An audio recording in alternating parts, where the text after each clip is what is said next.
And welcome to Executive Summit. Today I'd like to introduce Major General Michael W. Symanski. How are you, sir? Yes, I do Let's fine. give him a round of applause. So Michael is an executive coach. He's also a mentor and a certified authentic leadership coach, successful at building high-performance executive teams. He applies his knowledge that he's acquired as a senior operations and management executive who has led large, sophisticated organizations with cash flow responsibility up to $185 million. I couldn't get that out right there, $185 million. He is a senior logistician with global expertise. He's also a senior advisor regarding national military logistics and strategic policy and planning to the highest levels of government. As a strategic visionary and leader, he has a clear sense of purpose and urgency when faced with diverse situational challenges during periods of both extreme difficulty and great success. How are you today, Michael? Fine. Good, we're glad you're here. Welcome to have you. So tell us, so you call yourself an authentic leadership coach. Right. Tell me what that means. What is that? Okay, the leadership coaching that I do started with the incoming battalion and brigade commanders at Fort Leavenworth. Okay. These are lieutenant colonels and colonels who are making the transition from management at their level to executive level of leadership. Mm-hmm. So the question then becomes, do they have the right temperament? Do they have the right leadership characteristics? The right temperament to be leaders at that level? Because now they are going from just managing basically things and carrying out other people's orders to being order initiators and ones who form policy based on incoming conditions as they see them. So they perceive the future, the incoming conditions, and they try to shape the future. So this is a transition period for them. So the question then becomes, can they do this job? Technically, probably yes. Okay. Now, can they do this job temperamentally? Do they have the right traits? Do they have the right self-knowledge to do this in an effective manner? So in the Army's case, they looked for introspection of these soldiers, and the ones that I coach up there are reservists. So they have parallel careers as well. They could be anything from doctors to government officials. They could be business owners. They could be office holders. They could be a great variety of people. And in the 200 or 300 folks that I have coached, I have encountered extremely interesting varieties of people. So they look at themselves now introspectively and they try to figure out, why do they do all these things?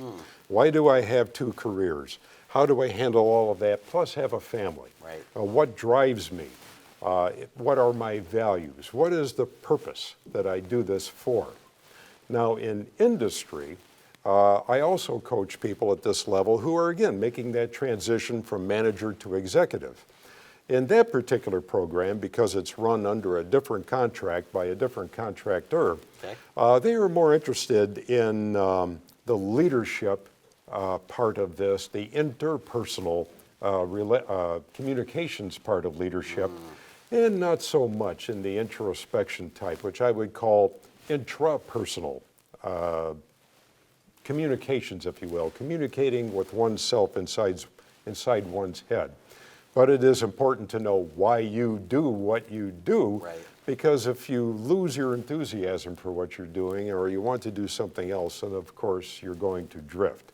So in the case of the military coaching, it is called literally authentic leadership. What is there about the leader that is authentic, that builds that trust in the people that person leads, and also builds that trust in the people one does lead. And that Army program is great. I have met, as I said before, men and women of such great diverse backgrounds and from all over the world. It's, for me, been a very interesting educational program. I bet it has, sir. Okay, so let's unpack that a little bit, and then we'll advance that. So the introspection is more about someone's ability to be honest with themselves. Does that mean taking inventory and being able to be accountable for perhaps the decisions and the thinking that, and then are open to be changed, to be someone that can be adaptable. Change. That's it. Okay. So you're adaptability. That's a good word. It. That's the word you're looking for. Okay. So then you have like a rating. So that's one piece, and then the second piece is the interpersonal. Would that be more of the soft skills communication, that how people are able to, how they come off perception-wise to express themselves, and how they're able to build trust through communication? So you test for that as well, and then train on both of the. All right. So I don't want to get too far ahead of myself. This is exciting. So go ahead. We'll take one at a time. Both of these programs do begin with a 360-degree assessment. And in the Army program, it's not only the leadership traits, but it's also how's your life-work balance work out? What are your values? What is your core purpose? Do you actually talk about your core purpose to the people who work with you? Peers, subordinates, seniors, I hate the word superior, and with your family members, for instance. Right. The 360 that is given for industry really doesn't go into that values and purpose arena. Okay. But if these folks are at a time in life when they are really ready to sit back and think, okay, I've been at whatever career I'm in, either civilian or military, and what is it about this career that gives me passion anymore? What is it that drives me to enthusiastically do whatever it is I'm doing? Right. And if one does not really have a recognition of what their purpose in life is, and what their values are, and what the behaviors is that they admire, and the ones that they want to in turn impart to the people that they lead. Right. Because after all, the leader does set the culture for whatever organization that leader leads. You know, there's a saying that the fish rots from the head. Well, if the leader is toxic, or if that leader does not trust people, does not want people to trust that leader, does not have values, does not have a depth of personality and purpose, then that's not going to set a good culture for the organization. And that goes for business as well. Right. You know, a business should be proud of its product.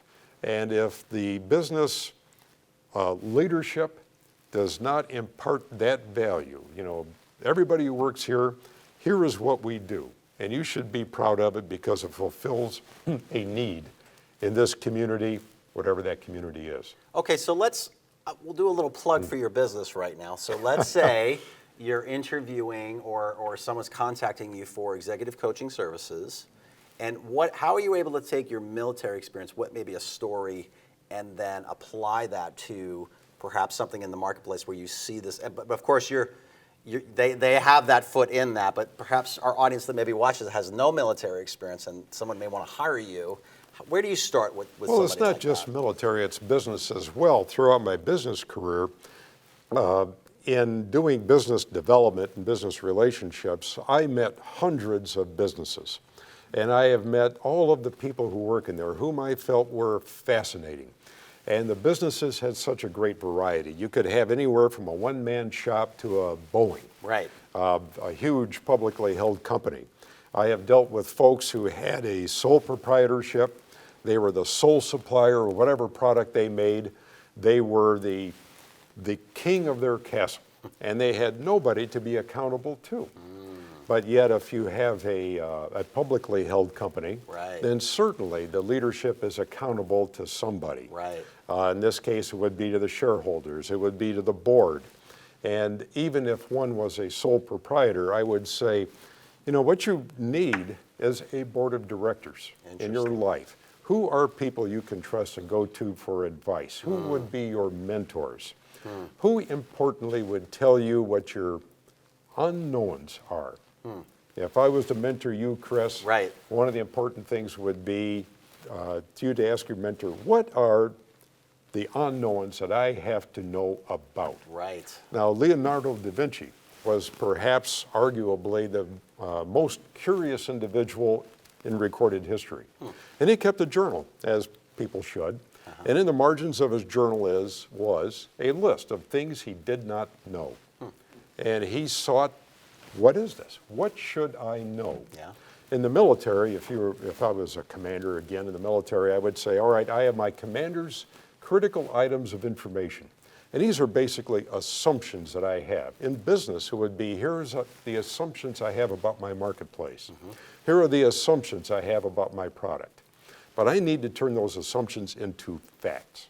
So I need all the people who work for me, and I need myself, to convert these facts these assumptions and these known unknowns into facts on which I can take action. So how would you walk the solopreneur person through that process from assumptions to facts? What would be that in between? Well, you always start with requirements. Okay. And this goes from a business standpoint, or for, what is the mission, if you want to look at it tactically, or from an individual standpoint. What is required of you in your job? You may have a job description. Your boss may have given you a list of things that are important to the boss. Right. What is that? Right. What are you supposed to be doing? And then what are the tools that you have to do this with? Which means we come back to this SWOT, this SWOT that one should do on organizations, or importantly, on oneself. Right. Which really means, what are the strengths? What are you bringing to this party?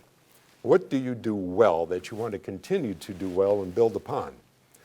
Weaknesses. What's the stuff you don't do so well? What should you do better?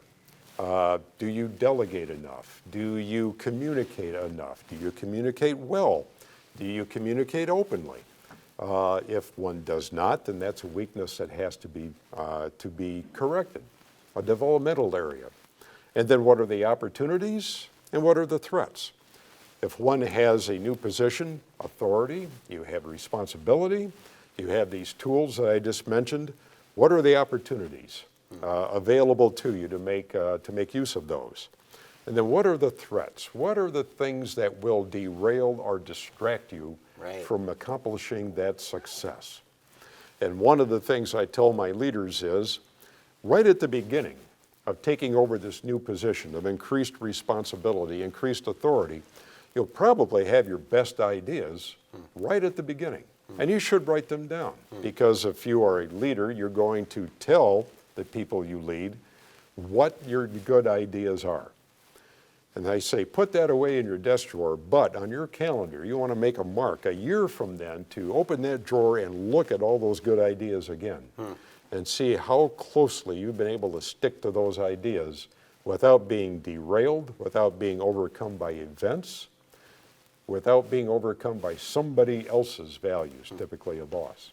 Wow. So it all starts with requirements. Okay, so let me ask this another way, and then I'm going to ask a twofold question, then we'll move on to some of your wonderful work that you've put together. So are you saying that what would you say the number one obstacle challenge for the solopreneur is when, in your experience working with people who have small businesses and small business owners, what's the number one thing you keep running into that is the issue they have, the threat or the obstacle that they have to overcome? Social psychologists will tell you that if one is starting a business as an entrepreneur, then what is required is obsession.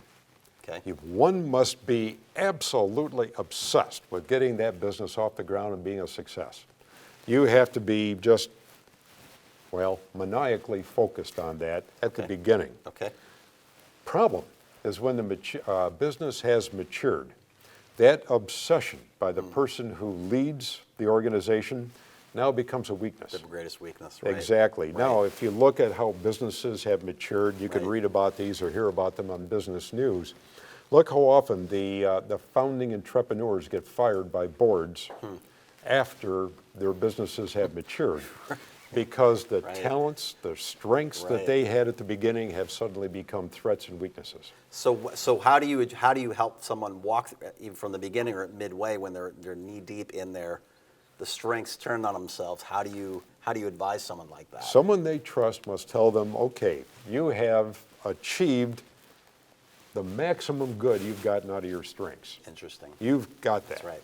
Now you have to trust somebody else to lead this organization. Yes. Typically a new CEO, because now this new person has talents, strengths, abilities of whatever description that is now necessary to carry this mature business forward. And whatever it is that you did strongly, you can continue to do it if possible. I have a particular case in mind back in Illinois of this guy who literally started by repairing lawnmowers. Okay. And when he had this business built up to being a production manufacturing business for Caterpillar, for some automotive people, and he had 30 or 40 people working for him, and he was now worth 30 or 40 million dollars. He had this tremendous thing built up. I think it was his wife who stepped forward and said, Denny, whatever you do right, keep doing it. And that means stay on the shop floor and keep figuring out how to produce metal things very efficiently, very well, quickly. That's your talent. Right. That's what you do. That is what got us to this level. Right. And turn the business leadership in terms of a CEO over to this guy over here who knows how to run a mature business. Interesting. Okay, so one more question, then we'll shift gears a bit. So let's say now you're working with the other type of executive leader that's now in a bigger system, and you mentioned the word toxicity and leadership, Yes. and we talked about that originally. Where are you seeing the biggest challenges for, or the number one challenge for someone comes to you, they want to advance, or they're wanting to get more productivity from the people that they're leading? What are some of the biggest challenges in the bigger systems, taking you out of the solopreneur and into more of the corporate? Bigger systems are interesting. A group of Australian academics decided to investigate and determine what kind of person rises to the top of a large organization. What does it take to be a great CEO? And when they interviewed 241 of these CEOs, they came to a surprising realization that approximately 21% of these people were actually successful psychopaths. They met every description, every trait of being a psychopath. Okay. These are people who don't trust anybody, they're paranoid, they're driven, all these things. So that, raised the obvious question, how does a psychopath rise to the top of huge organizations? And it turns out that most of those people got there because the hiring authority, maybe a board, a committee of hiring authority, hired those folks based on their technical resume, their technical expertise, without enough or maybe no regard to their leadership abilities at that level. Were these people the kind of folks who can lead, who can trust other people, who can gain the trust of other people, who can do this? People who have empathy. Now, empathy is not the same as sympathy. There's cognitive empathy, there's sympathetic empathy, and then there's emotional empathy. But at any rate, these people often could not imagine what the world looks like through anybody else's eyes. Now, the guy who is now the CEO of Microsoft, I think his name is Nadal. Okay. He came up through engineering.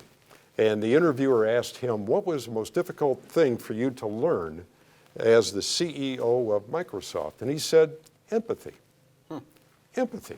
Interesting. Because I'm an engineer, I'm a problem solver. I did not have the requirement to see the world through other people's eyes. Wow. So okay. Man, I can go 45 more minutes on that, but I think I'm probably going to move on a little bit. So All right.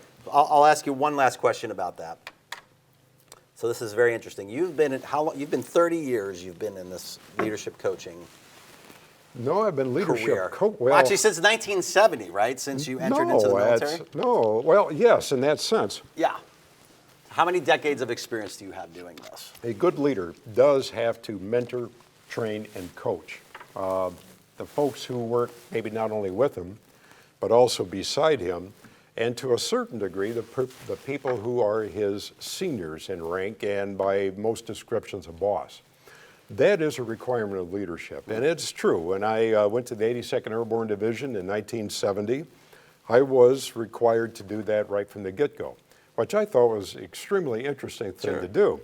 Now, of course, up until that time, from the time my dad carried me as an infant into the floor of General Brochin Engineering Company, I had been a part of the decision-making process. I saw that firsthand. These are how decisions are made by people who run organizations. And that person who runs that organization should train, should teach, should mentor. I was one of 3 sons. My dad certainly did that for us. I have always had that mindset, so when I acquired a number of soldiers that my lieutenant colonel, battalion leader, thought I wouldn't screw up too badly, I just naturally took to that. Within a couple of months, I then had 300 soldiers and got a chance to do the same thing for them. And my military career has progressed along those lines. Civilian career, again, we had a family business, so it was, I was, again, at the top of the decision-making process and was able to do that as well as we built the business and brought people in. Okay, no, that's awesome. And it kind of left my mind for a second, but you talk about, you saying the number one challenge for high-level executive leadership's team development is a lack of empathy and how to cultivate. For that particular person, it was. Okay. For that particular person, often, judging from the 360s that I see. Okay. But trend-wise, what do you see as the most common? Well, people have to delegate. Delegate means okay, trust. okay. It means the willingness to empower people. Right. It means the willingness to deal with their failures by making it a teaching event, if at all possible. And one of the ways I put it is, as a leader, when you should empower people and tell them to, here's your authority, here's the tools, you've got the resources, go ahead and do good things. And if it does not go well, come back and tell me. Tell me what did not go well, give me a solution for that, and if I have the resources to correct that, I will do that. And I will be more interested, Mr. Subordinate, in how well you fixed the thing that went wrong than I am interested in attaching blame to you for making it go wrong. Right. If you fix what you hurt, what you let go wrong better, then I will reward you for that. So, of course, we would want to hire you to walk us through that, learning how to transition from control and passion to becoming strengthening and filling in the gaps and the weaknesses through delegation. What is the process typically that someone has to make to get from here to here to become more of a delegate, an effective leader that's able to walk in the shoes of the people, have that introspection that you talked about? Courage. Okay, but also a mentor, right? Also, does it Yes. take somebody else to walk alongside of you, right? That's right, and it takes joy and responsibility. If one wants to rise in a hierarchy through an organization, one must take joy, must get satisfaction, some passion of being given greater responsibility. I believe that a person is in over his head should be the happiest person there is. Because if you've got a challenge, great, that's somebody I can work with. Right. Now, I have also had experience in the direct opposite of that. We, as typical Americans, typical Western people, are quite used to working in hierarchies with delegated authority and delegated responsibility.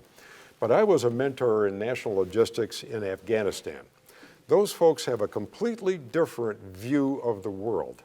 They don't see hierarchies and delegation. They see flat organizations. Tribes, exactly. One tribal chieftain and everybody else.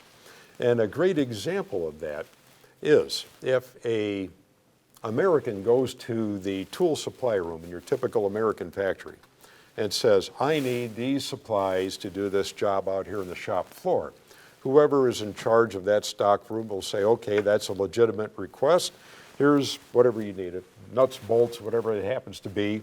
I will now issue you that, and I will record that and keep track of it. If you go to an Afghan supply room in the Afghan military and you say, I have a legitimate request for a certain resource, a certain object, he'll look at you and say, I can't give you that. This is the personal property of the commander. I cannot possibly let you have that. You have to go to the next guy. Yeah. Now, it's not that the commander is trying to sell these things in the black market. It's that the supply sergeant has no concept of how he has the authority to issue, for a legitimate reason, whatever object is that you want, because in his mind, this is owned by the chief. So how do you develop a culture of trust, especially walking into a foreign country and navigating between the American forces, the Afghan people on the ground? So I tie this in with the engineering department, the operations department, the sales department, the marketing department. How do you cultivate that trust as a coach if you were coaching? And how did you do it when you were overseas? How did that work? It takes courage. Okay. And it takes an orientation on the leader's part similar to what I described before. You know, I'm going to empower somebody to have the authority, to have the responsibility to do this particular function.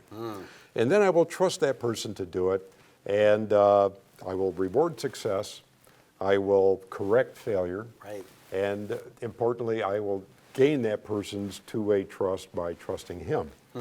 If that trust is not there, that organization will not function well. Interesting. A part of that trust, interestingly, is if one has subordinates, if you have a staff, is a good meeting. And I think we've all been through meetings that were rewarding and meetings that were just a waste of time. If you really think about it, the ones that were rewarding were the ones where people had trusted debate over the issue to be decided. What is that? What's trusted debate? Trusted debate. This was described by a guy, I think his name was, I think it was Bloom. He was a guy who was a second in charge of Goldman Sachs. And he was making $78.5 million a year as second in charge of Goldman Sachs. Okay. And then he came to a realization that he was never going to be the CEO of Goldman Sachs and make the big money. So he decided to do something else. And he decided to become the guy in the Trump administration who designed the tax reform program. Wow. So he went to work for the Trump administration, and he did that. And when that was complete, he left administration. And that's where the interviewer got him and said, okay, what was the big difference between working at Goldman Sachs and working for the Trump administration? And the guy said, at Goldman Sachs, we had the greatest atmosphere. I loved to work in this environment, he says, because I had a team. And when there was an issue to be decided, the team trusted each other enough to debate that issue.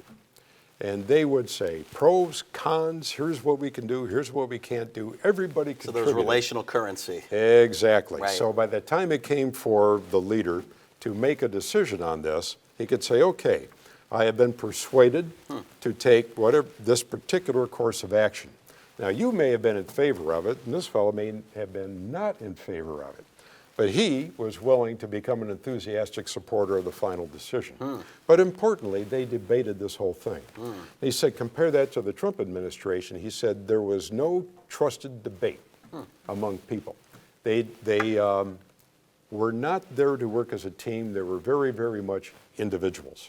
So there was no debates. Consequently, every meeting that he had with those folks was very unrewarding, very unsatisfying, very kind of pointless. And if you, again, think about the meetings that we've all been to, the ones that seem to be worth your time, almost undoubtedly had trusted debate and were not just a gathering to distribute information. Well, Michael, you are a wealth of just so much information, leadership principles, logistics, man. I don't even have time. I have a whole bunch of questions. I might even have time to get to it because, I mean, but the theme seems to be you are also a growth catalyst. That's something that I've seen throughout your career, whether it's in the military and you have a smaller assignment that then turns into a gigantic logistics management. Now I'm going to say nightmare. I'm going to say opportunity, right? Okay. To make streamlined, and then also from when you were working with is it Millicron Industrial Products, you brought their sales from 1 million to 4.9 million. So that's right. 500% increase right there. Okay, and then also, I mean, I could just go on here with all the military contracts that you had to go through. That you started with a little bit, and then you were given a lot more. So, in your experience, we've got about maybe a minute and a half left. I know, it's a tough question for you. Actually, right. I didn't even get a chance to ask about your mentors, and maybe we'll have to do that again. But so, what would you say, Michael, is if you have business owners or leaders, they want to go to that next level? What is the number one thing in your experience through all the people and all the experiences that you've been in that can help accelerate growth faster, or is there no magic answer to that? It's just very individualistic. Well, I'm sure every business owner would love to know what that magic is. I know, that's right. I think when the magic does happen, it is a confluence of the right people and the right product at the right time. You know, all these things do come together. It's not done by absolute magic, like the magic 8 ball. It really is somebody directing this, somebody to see the opportunities, to see the strengths that can be brought to bear. You know, here are the assets this company has. Right. Maybe we have a great research and development program. Let's capitalize on that to find the next new product. Then let's get our marketing folks to really go out there and find the market for this. If we don't see an obvious market, let's create one. Right. There's lots of stories that can be told about that. And then get that out there by bringing these opportunities together, trying to drive down the threats and the weaknesses, trying to either work with them to get them down. But at any rate, bring that out there, bring the success in a business sense in the marketplace, and then importantly, treat that success as if it is already obsolete. And that was the attitude that Sony took towards the Walkman. Interesting. A tremendous success. Right. In 3 years, that won't make us a dime. So we have to treat this like an obsolete product already. Wow. And let's move on to the next thing. But again, I think it's bringing together all those things. Well, Michael, this has been fantastic. A round of applause Thank for you, Chris. Michael Symanski, please. And with that, we will be right back.